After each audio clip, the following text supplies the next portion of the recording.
Next हम उस चीज के बारे में बात करने वाले हैं जिसका मतलब बहुत सारे लोगों को नहीं पता। आपने कई बार ये सुना होगा कि गांधी बोलते थे कि अगर कोई तुम्हें एक गाल पे थप्पड़ मारे तो आपको दूसरा गाल आगे करना चाहिए, लेकिन ये बात भी गांधी की खुद की नहीं थी।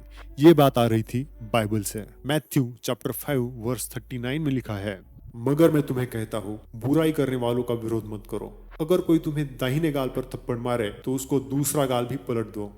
जब हम किसी टेक्स्ट का एनालिसिस करते हैं, स्पेशली जब वो एंशिएंट टेक्स्ट हो, तब हम उस टेक्स्ट का literal word to word meaning नहीं लेते। जब हम बाइबल की बात करते हैं तो बाइबल कई सारे जॉनर से बना है, for example text, poetry, prophecy etcetera. तो पहले हमें ये बात समझनी होगी कि जो चीज लिखी गई है वो मेटाफोरिकल है और हमें उस मेटाफोर को डिसाइफर करना होगा। हमें पता लगाना होगा कि ये बात किस तरफ इशारा कर रही है। इस टर्निंग द अदर चिक वाली लाइन को कई बार आउट ऑफ कॉन्टेक्स्ट कोट किया जाता है। जब जीसस बोलते हैं टर्न द अदर चिक, तो वो आपको ये नहीं बता रहे कि सेल्फ डिफेंस मत करो। यहाँ पे स्लैप ये मेटाफोर यूज किया गया है इंसल्ट के लिए, ना कि फिजिकल वायलेंस के लिए। जीसस यहाँ पे हमें सेल्फ कंट्रोल सिखा रहे हैं। वो बताना चाह रहे हैं कि तुम्हें इंसल्ट का जवाब इंसल्ट से नहीं देना है।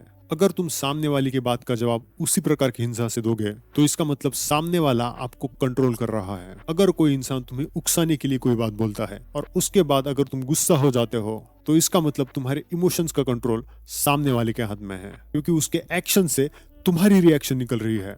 And that is sine of weakness. English में एक कहावत है, never fight with a pig, you will get dirty and the pig will love it. और जीसस यहाँ पे यही बात कहना चाह रहे हैं कि चीजों से मुंह ऑन करना सीखो। यहाँ मार खाने की सलाह नहीं दी जा रही है, क्योंकि अगर ऐसा होता तो बाद में जीसस ये ना बोलते, if you don't have a sword by one. Sword यहाँ स्ट्रेंथ सिग्निफाई करती है। ये बात हम गांधी की मजबूरी और मजबूती की कॉन्टेक्स्ट में देख सकते हैं, जहाँ गांधी कहते हैं कि अहिंसा कायरों के लिए नहीं है। सो बाय स्वॉर्ड का मतलब होता है हाउ करेज एंड पावर, लेकिन उस पावर का इस्तेमाल दूसरों को दबाने के लिए या कमजोर को बुली करने के लिए मत करो। सो टर्निंग द अदर चिक का मतलब होता है पहले खुद को स्ट्रांग बनाओ। अगर तुम्हें कोई एक मारता है तो तुम में क्षमता होनी चाहिए कि तुम सामने वाले को धूल चटा सको, लेकिन अगर कोई तुम्हारा इंसल्ट करता है तो उसके मुंह मत लगो।